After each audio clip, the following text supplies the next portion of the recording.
if you've seen it as it is now, it's hard for people to just get minimum wage jobs. Me working a minimum wage, I realized what my parents had to go through every single day to provide me with very basic things. Now, my parents working these jobs has been the reason why I joined recently, because I realized that as a young person, I could take it into my hands to finally make something like this work, and maybe for more of my friends, change their lives.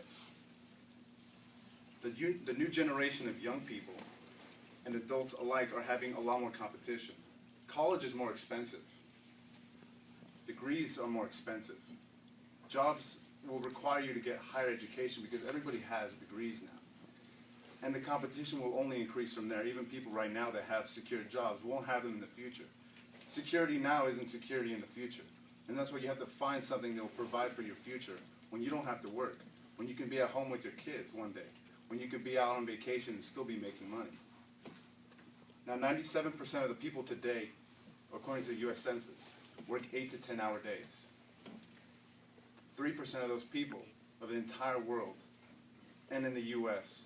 make over $100,000 yearly. The 97% only make less than $100,000.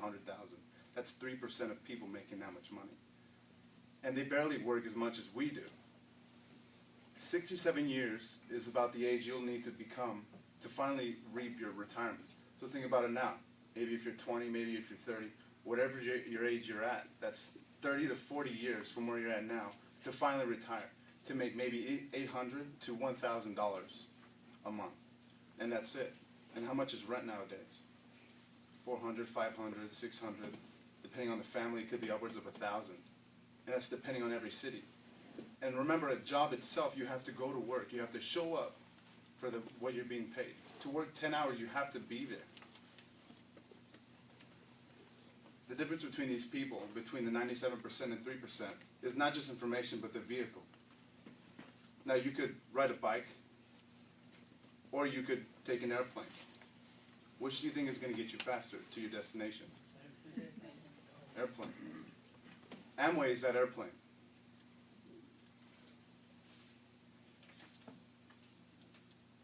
The average business today dedicates its profits and its products to a distribution system that works like this. 10% is production. That goes into making the products.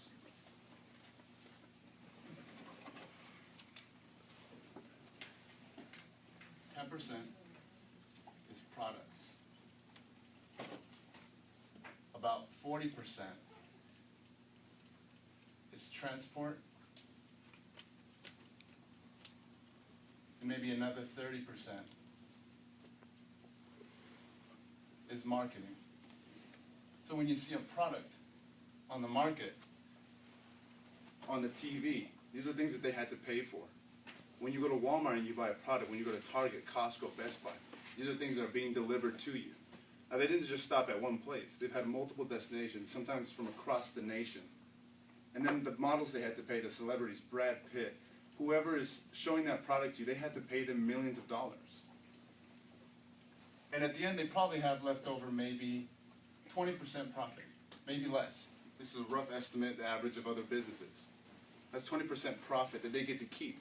That's what you're paying for at Walmart. You're paying for products that they get to make maybe $2, maybe 20 cents, maybe 200. And so this is money that you don't get to keep. Now, is shopping at the store unusual for you? Do you feel like when you go to the store, it's like an obligation?